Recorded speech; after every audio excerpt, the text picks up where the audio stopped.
อันนี้ไม่เท่าเงินพอตูเพิ่นอันน่ะให้เจ้าเด้อนี่200,000อันนี้บอก แม่นเงินพอตูเพิ่นให้เจ้าซื้อขนมกินโตดีไปแห้ง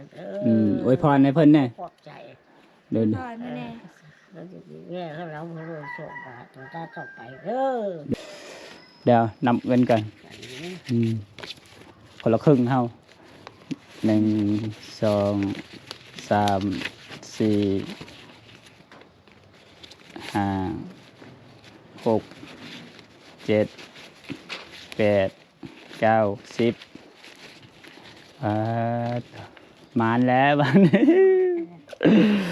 เอาทุกคนเอาละ1 ล้านกีบ1 2 3 4 5 6 7 8 9 10มาเลย2 คนเอ้าคนละล้านเข้าใจเลย2 ล้าน2 คน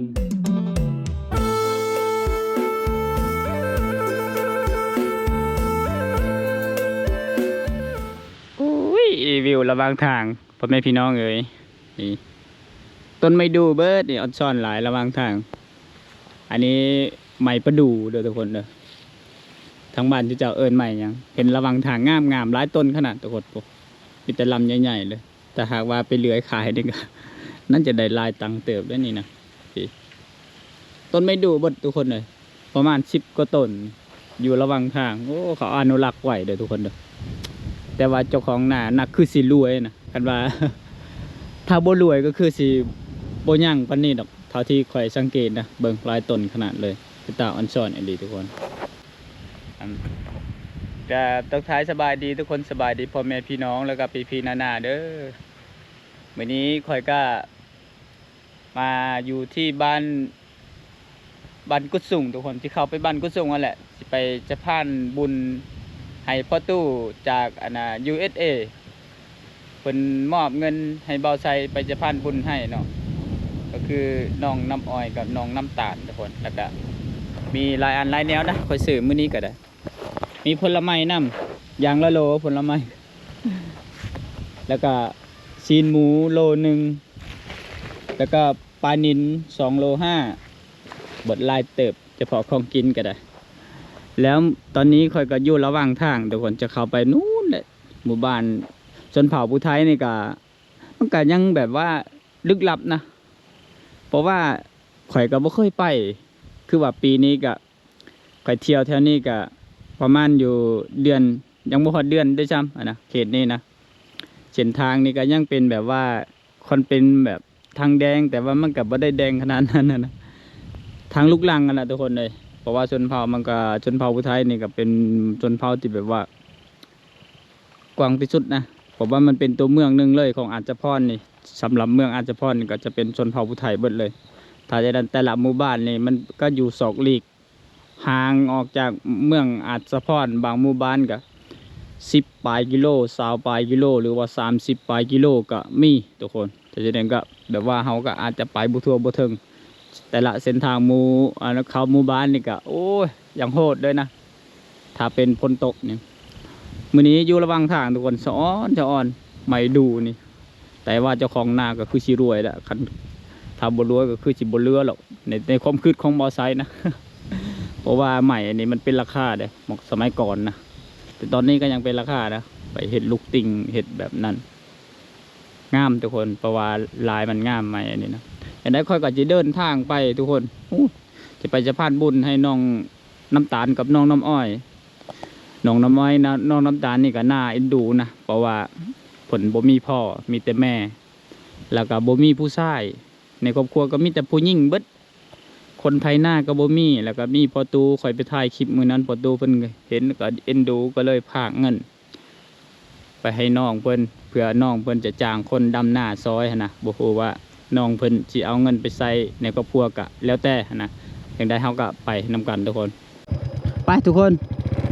เดินทางกันนี่สะพานข้ามหมู่บ้านโอ้โห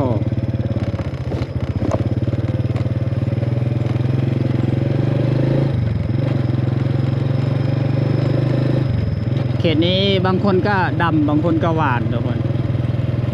ช่วงนี้ตามให้น้ากับเจ้าก็เคี่ยวขจีแล้วเขตนี้ก็บางคนก็แล้ว แต่ว่าน้องน้ำอ้อยน้องน้ำตาลยังบ่แล้วเนื่องจากว่าบ่มีคนดำทุกคนเอ้ยคนไทยนาก็บ่มีจ้างเขาเจ้าไทยให้เขาไทยให้มือละให้ไทยขาดแล้วเขาก็เมื่ออันน่ะคันนอกคันนาก็บ่มีไผขึ้นบ่มีไผอันน่ะเกียนคันได้เลยน่าสงสารน้องอีหลีน้องเพิ่นบอกว่าปีนี้จักสิได้เฮียนหรือบ่เพราะว่าบ่มีเงินเติมน้ำมันรถไปโรงเรียนน้องเพิ่นบอกว่าปีกายนี่ยังใครแน่มี FC เพิ่นน่ะนะช่วยเหลืออันน่ะน้ำมันรถแต่ว่าปีนี้น้องเพิ่นว่าบ่ฮู้ว่าสิได้เข้าโรงเรียนหรือบ่แหละเนื่องจากว่าเที่ยวไปโรงเรียนก็จากบ้านน้องไปเมืองไปเขาอยู่เมืองพวกก็หลายกิโลทุกคนมันน้ำมันรถปัจจุบันมันปัดแพงกันนะกะบางเทื่อกันก็คือน้องน้ำตาลก็คือน่าจะออกแล้วก็ให้น้องน้ำอ้อยเฮียนต่อเพราะว่าต้องออกคนใดคนหนึ่งออกไปหาเงินโอ้เลยก็คือจีเฮียนบทนี้ก็คือบุมีไผเฮ็ดเวียกแล้วก็บุมีไผหาเงินเพราะว่าอีแม่เพิ่นก็คนเดียวน่ะเลี้ยงงัวเลี้ยงควายน้ำเฮ็ดเวียกหาอยู่หากินน้ำแบบนี้นะก็บางเทื่อน้องเพิ่นก็น่าจะออกโรงเรียนเลยก็ว่าได้แล้วปีนี้ก็ได้ยินน้องเว้าแล้วก็โอ้ยทุกคนเลยเอาปัจจัยที่เฮ็ดนั่นเลยทุกคนเอาคนตอนนี้หอดทางเข้ามาแล้วรู้ว่าบ่ค่อยได้ไปเฮือนน้องไปเฮือนน้องเทื่อหนึ่งทุกคนมันอยู่มุมใดเนาะปัดโธคุณพระ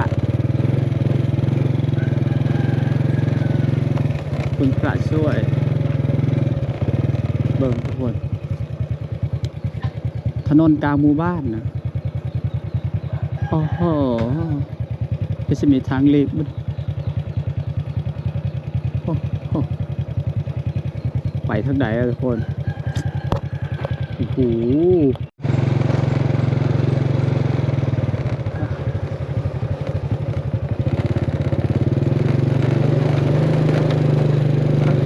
รอหมู่บ้านมั่วเลยกันเนี่ยออกนี่เฉยอันนี้เขาเรียกขี้ต้มนะทุกคนตะกี้นี่โอ้โหถนนจากหมู่บ้านแล้วเนี่ยทุกคนก็แบบ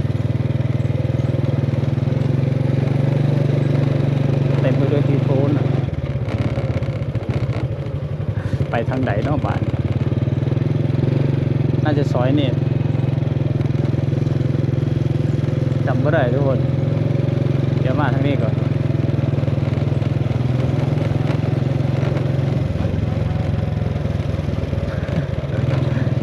พูดเจอเพื่อนน้องน้ำตาลนะ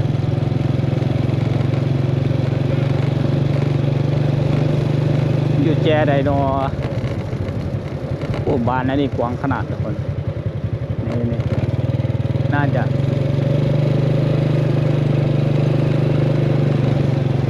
เราไปเรามาอยู่นี่ทุกคนเลยถึงแล้วปะ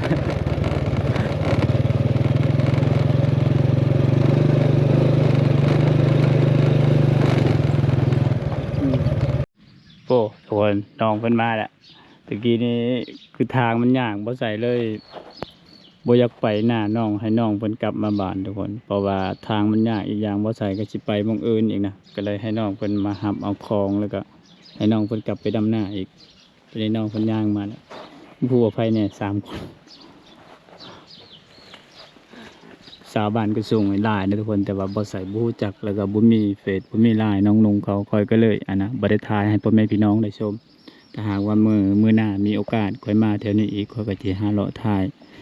สาวๆให้พ่อแม่พี่น้องหรือว่าพี่ๆนานๆได้รับชมนำกัน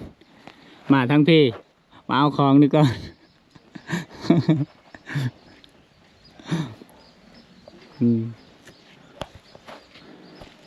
มาหิ้วของซอย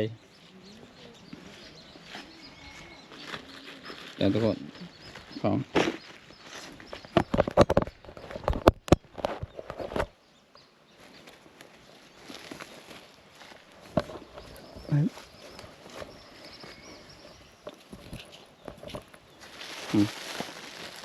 หิ้วซอยโอเคไป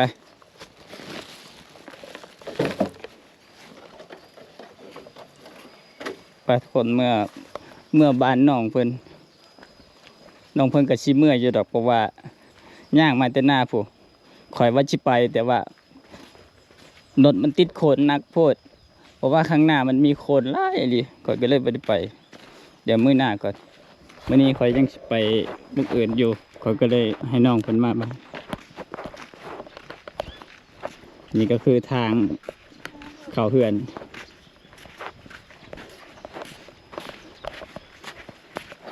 พยันดำบ่ล่ะฮะ ขึ้นแต่ละหน้าแล้วก็มันขึ้นทางแล้วก็มา สิแล้วบ่แล้วแหละอ้าวมาบัดนี้ตันทางใช่ไหม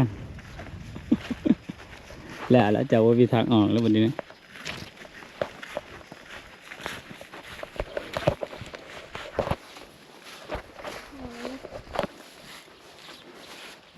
โอ้โหแม่เท้าอยู่เฮือนบ่ ไม่มาวันนี้ขนาดนี้แบบนี้ ปลุกขึ้นข้างในเบิ้งนั่นก็ได้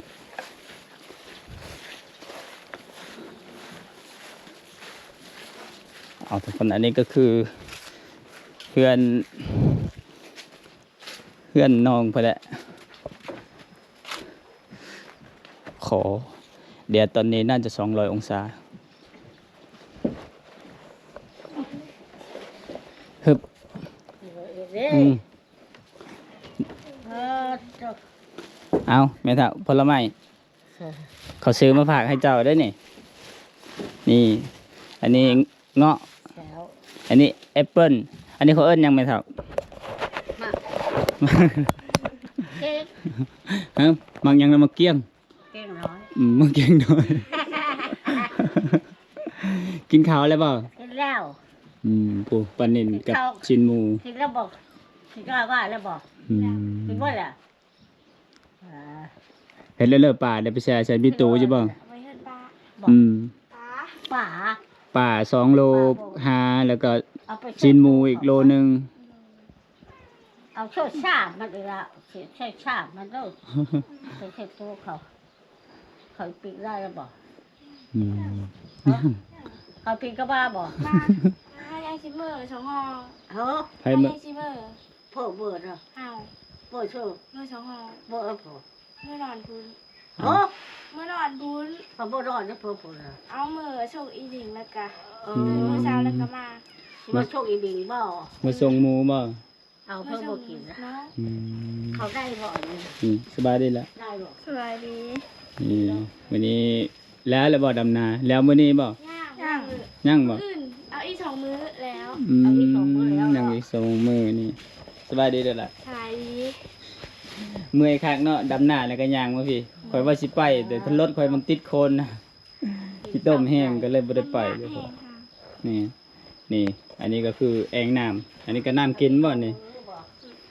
เป่าแล้วตัวถึงนะ โอ้ตัวนี้ยังกินได้เนาะ เอาอีกสองมื้อแล้วบ่ เดี๋ยวบ่ใส่สิซิมน้องเบิ่งทุกคนมันเป็นนั่นเลยส่วนใหญ่อันนี้ก็จะใจอันนี้กระบวยนี่นะทุกคนนี่อันนี้นะ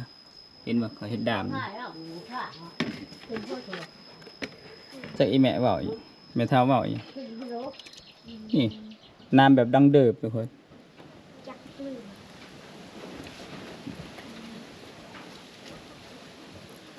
ืม ก็คล้ายน้ำพ่นบ่ล่ะนี่น้ำพ่นบ่อืม ไปบ่ จักอะไร ไอ้ถูกนี่บ่ เจักก็มักแมวเนาะ อันนี้แล้วเหอะ เอาทุกคนวันนี้ก็มาหอดเฮือนหอดชานนั่งลงนั่งกันนี่นะนั่งน้ำกันกับไม่เท่านี่นั่งข้างๆนี่ กินได้แบบนี้นะ ก็นั่งแค่นี้นะเขากล่องน้ำกันแช่ป่ะไม่เท่ากินแล้วไหมล่ะ ผลไม้กินแล้ว ยังเยอะ กินได้ไหมอ๋อ ยังมึงอืม กินได้ กินได้เนาะว้าวซื้อให้กินน้ำกันมันยังดอก กินได้เลย กินน้ำเดียว อยากว่าพอดีน่าเลย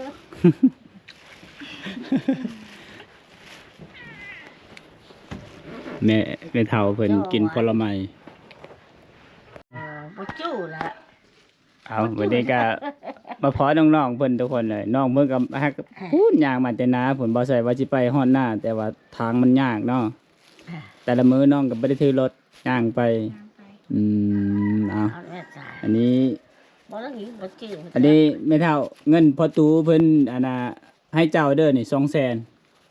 อันนี้บ่ แม่นเงินพอตูเพิ่นให้เจ้าซื้อขนมกิน โตอยู่ดีไปแห้งอวยพรให้เพิ่นแน่ ขอบใจ เด้อ พอยไม่แน่ แล้วอยู่ดีแม่เขาเราบ่รู้ส่งมาตัวตาต่อไปเด้อเด้อเด้อเด้อเด้อเด้อ ทุ เดี๋ยวนี่เด้อพอตูเด้อฮอดแม่เฒ่าเพิ่นแหละเพิ่นบอกว่าซื้อผลไม้เอาซื้อผลไม้แล้วก็ซื้อแนวอยู่แนวกินเอาเงินชดให้แม่เฒ่าเพิ่นแน่พอตูเพิ่นพุ่นละจากสหรัฐอเมริกาผู้เพิ่นเห็นคลิปค่อยแล้วก็โอ้ยมือนั่นดังไฟนึ่งข้าวพยุงตัวเองขึ้นน้ำ ลุกก็บ่ไหวแล้วเนาะเฒ่าแหละ มันเข้าเป้าไฟใช่แล้วกันอันนั้นแหละ แม่น น้ำใน คันว่าบ่เฮ็ดก็สงสารลูกหลานเนาะกว่ามาแต่นาอีกค่ำมืดตื้อๆแหละแต่เฒ่าเพิ่นก็พยายามขนาดเฒ่าแหละก็ยังช่วยลูกหลานได้นี่ คำมืดเป็นท่าเขา แม่นเฮ็ดถาเขาเนาะ ท่าเขา อืม ป้าไปจะกินน้อย อืมตอนนี้เฮาก็สิเอาเงินให้น้องน้ำอ้อยกับน้องน้ำตาลทุกคนเลยเดี๋ยวเพราะว่าเฮาบ่มีมือกลองได้อมื้อนี้บ่ฮู้ว่าสิเห็นหรือบ่เห็นเดี๋ยวนับเงินกันคนละครึ่งเฮา1 2 3 4 5 6 7 8 9 10มานแล้วบ้านนี้ เอาทุกคนเอาละ1 ล้านกีบ ขอบใจ โดยนับเบิ้งจังครบบ่เบิ้งเทื่อไอ้นับบ่ถูกเลย น้ำอ้อย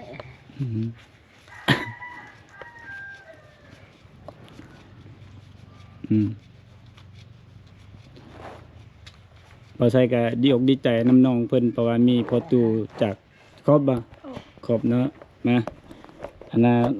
น้องน้ำตาลอีก ทำการ 1 2 3 4 5 6 7 8 9 10มาแล้ว2 คนเอ้าคนละล้าน ขอบใจเลยนะ 2 ล้าน2 คนเป็นจังได๋บัดดีอกดีใจบ่ เลิก บ่คืนเลยเนาะ มันคือเอาที่ได้ทั้ง หลังจากที่ได้เงินนี่เราจะไปเฮ็ดหยัง เอาเธอไปเท่าเว้น เอาเงินไปเท่าให้แม่เท่าอีกเด้อ เอาเว้น อืม เม็ดเท่านี่แล้ว เด้อกลางคืนก็นอนนำแม่เท่าได้บ่แม่ อันนี้ก็ แม่มันเด้อ นี่ก็แม่มัน น้องเพิ่นบอกว่ายังนอนนำแม่เท่าอยู่ได้เดี๋ยวนี้น่ะ เม็ดเท่าตายเลยเป็นเท่าได้ เด้อ เอามาจะชู้ อืม จะได้เจอบาดเป็นเท่า เด้อจังใดก็ขอบอกขอบใจพ่อตู้เพิ่นแน่ ขอบใจ อวยพรนั่นล่ะยกมือพนมมือ ได้แห่แล้วเพิ่นดูเลยเราบ่รู้ต่อไปมื้อหน้าเด้อ เด้อ พูดก็ครบพูดแล้ว ทุกคนเฮาก็คือบ่มีหยังก็มีแต่เงินพอตู้จากสหรัฐอเมริกาทุกคนเพิ่นเห็นคลิปบ่ไซแล้วก็สงสารเพราะว่าเพื่อนของน้องก็บ่มีผู้ชายเนาะคนไทยนาก็บ่มีดำนาก็3แม่ลูกมื้อนี้จะคนมีหมู่มาซอยบ่บัดนี้นะ ปลาอยู่บ้านสมองมาซอย โดย ได้3 มื้อ ได้3มื้อแล้วเนาะ แล้วนะ สิแล้วแหละเนาะถ้าหากว่าบ่แล้วก็เอาเงินนี่ไปจ้างเขาก็ได้บัดนี้ เพื่อให้มันแล้วไวเพราะว่าดำก็ยังประมาณจังให้ละประมาณ เดี๋ยวนี้นะ โดย 4 มื้อ ยังสีให้เนาะมื้ออื่นก็คำบ่แล้วก็ครึ่งแล้วเนาะ อืม แม่นยังแต่ให้กาสีให้ทั้งให้กาบ่หรือว่า ร่มทางตะกร้าร วมแต่กาก็คือสีให้ เลย ก็คือดำมื้อนี้กับมื้ออื่นก็อาจบางเทื่ออาจจะแล้วมื้ออื่นเนาะ ชื่ออันนั้น เอา เขา อีกประมาณ2 มื้อ น้องน้ำอ้อยหน้าจนเขียวเลยนี่ เดี๋ยวคนเลยตากแดดดำนาซุมือเป็นอะไรเนาะเฮาบ่มีคนช่ำจางเขากับเขามาไทยให้กับมือละให้บาดนี้ไทยแล้วเขาก็นี่บาดนี้ กินมื้ออื่นก็กินมื้ออื่นก็กิน อืม กินทุกมื้อได้จะมาก่อน เดี๋ยวเอาปลากับซีนหมูกับไปแช่ตู้เพิ่นเด้อ เลย โดยไปเฮ็ดกินนำบ่ทันเดี๋ยวก็มันเน่าเอาอันนั้น ปลานิ่มบ่ แม่นปลานิ่น2 โลกว่า แล้วก็ซีน ขอหันเป็นอีเรา ซีนหมูโลหนึ่งนี่เราทุกคนเฮาก็ซื้อมาจากตลาดเชโนพุ่นแหละเพื่อมาให้น้องๆ เพราะว่า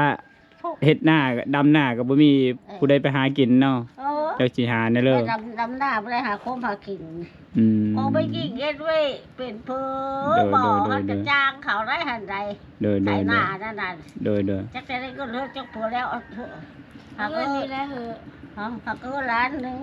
2 ล้านหมดอ่ะ โดย จ้างเนี่ยอะไร โดย แค่เราปีจ้าง อืม เพื่อให้เธอ มีรถไถก็ซัมบ่มีเนาะว่าแล้วก็ใคร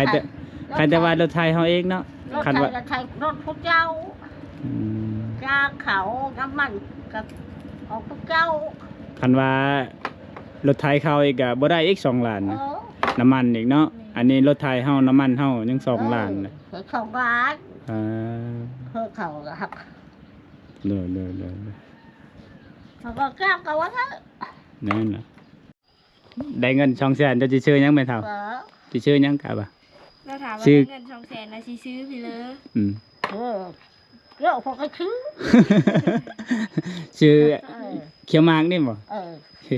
เดี๋ยวก็ซื้อ บ่ซื้อแนวกินบ่ เออซื้อ มีหยังเขาขายในบ้านเฮาแม่เฒ่า ขายวางยังไงเขางม มันมีตลาดบ่บ้านเฮามีเนาะ นี่ว่าจากว่าข้าง บ่อนข้างโอ้ คือปลา อืมเด้อ อะไรอ่ะ ๆเขาขายแบบอาหารบ้านเฮาแล้วเนาะ อืม ตำทงไห้ทงนาแล้ว อืม บ่มีบ่อาหารทะเลบ่ ปลา บ่มี มีแต่แบบกบเขียดเนาะปูปลาหน้าน้ำเฮ็ด ช่วงนี้ แข็งคือกิน แม่นช่วงนี้ก็เฮ็ดและเฮ็ดตาบออกโอ้ยแนมไปทางใดก็เต็มตลาดแรงเชโดนี่มีแต่เฮ็ดจากเฮ็ดละโงกมาจากเฮ็ดปวกทุกคนเอ้ยช่วงนี้ช่วงฝนตกใหม่เฮ็ดออก คือแล้ว อืมซื้อแนวแซ่บๆแล้วเฒ่าแล้วก็กินแนวแซ่บๆนี่ โอ้ อืม เขาแล้วกับกูว่าบ่คือเขากินกับบ่ไม่กินกูว่าอยากคือเขากิน อื กัน มน้องน้ำอ้อยน้องน้ำตาลเคยเอาเงินให้อยู่บ่หลานเจ้าน่ะเคยเอาเงินให้อยู่บ่แม่เฒ่าอย่าบอกว่าหลานเขานำแม่เฒ่าอีก บ่แม่เฒ่าน้ำตาลเคยเอาเงินให้อยู่บ่ บอกว่าแล้วบ่เขียวบ่ก็คือ ยันว่าไปดำนาได้เลยเอาให้ ก็ไม่ไกล บ่ได้ไป ดำนาตัวเองก็บ่แหงแล้วเนาะ เอาทุกคน บ่ไกลจะไปเข้ากันคนมาเงินคำมาเงิน ขอนำมา ตายแล้วไปเข้าหา ผู้ได้ขอแล้ว อ่ะอ่ะหยอกกันเด้อทุกคนเด้อ ผู้ร้ายของเรา หยอกไม่เท่าเพิ่นอ่ะทุกคนคลิปนี้บ่ใจก็สิปิดไว้ซำนี้ทุกคน ว่ามื้อหน้าสิมาอัปเดตวิถีชีวิตน้องเพิ่นอีกเพราะว่าน้องเพิ่นก็สิย่างไปหน้าอีกเนาะ เลย สิย่างออกหน้าอีกทุกคนออกไปดำหน้าอีกเพราะว่าบ่ใส่ว่าสิไปอยู่หน้าเลยเรื่องว่าทางมันยากเนาะไปมื้อนั้นเกือบบ่รอด บ่ได้ขี่เลยรถน่ะยู่เอา เด็กแต่ดันขนาด คลิปหน้าพอกันใหม่ทุกคน คลิปนี้พอจำเนีปิดไว้จำเนีแล้วเด้อทุกคนเด้อ คลิปหน้าพอกันใหม่บ๊ายบายแหละบ๊ายบายบ๊ายบายบ๊ายบาย ว่า